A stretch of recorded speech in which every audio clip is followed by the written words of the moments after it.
لە ڕێوڕسمێکدا کە تەلەڤیزیۆنی فەرمیە وڵاتە بڵاوی کردەوە.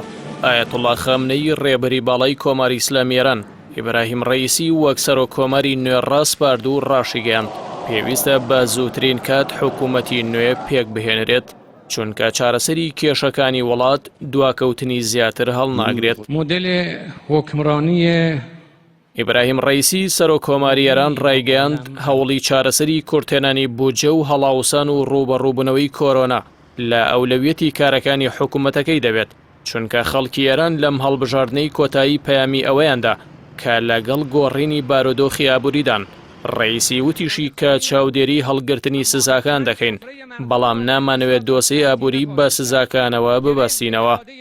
لە وتەیەکیشیدا عەلی خامنەیی ڕێبەری باڵای کۆماری ئیسلامی ئێران ڕایگەیاند لەسەر حکوومەتی نوێ پێویستە ڕوبەڕووی گەندەڵی ببێتەوە بە تایبەت لە دامەزراوی حکوومەتدا هەرچەندە چارەسەری کێشابووریەکان کاتی پێویستە بەڵام دەبێت بە پلانی پێشوەختە چارەسەر بکرێت.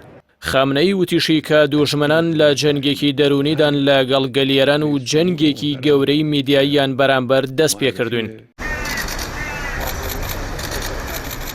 دەست بەکاربوونی ڕەئیسی هاوکاتە لەگەڵ گفتوگۆکانی ئێران لەگەڵ وڵاتانی زلهێز بە بەشداری ناڕاستەوخۆی ئەمریکا بۆ چالاکردنەوەی ڕێکەوتنی ئەتۆمی ئێران و هەڵگرتنی سزاکانی ئەمریکا لەسەری.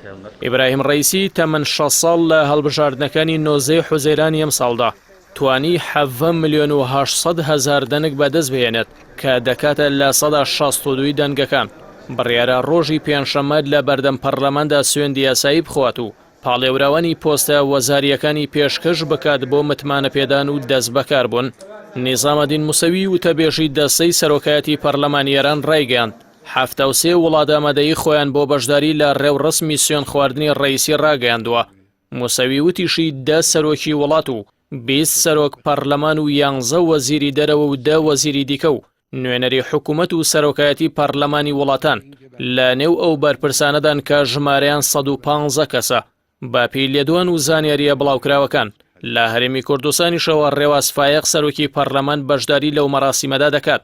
هاوکات نێچیرفان بارزانی بە سەرۆکایەتی وەفدێک کە نوێنەری هەرسێ لایەنەکەی دەسەڵاتی تێدایە سەردانی ئەو وڵاتە دەکەن.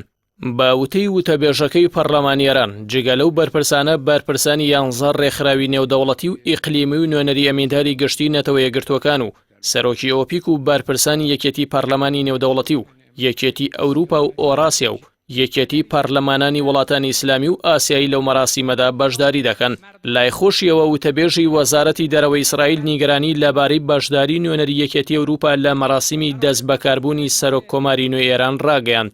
پێشتریش ڕۆژنامەی ئیعتیمادی ئێرانی لە سەرزاری سەرچاوێکی ئاگادارەوە بەڵاوی کردبوویەوە کە سەعودیە نوێنەری خۆی بۆ بەشداری لەو مەراسیمە دەنێرێت. ئەوەش وەک نیەتپاکی بەرامبەر ئاساییکردنەوەی پەیوەندی دیپلۆماسیەکانی نێوان هەردوو وڵات.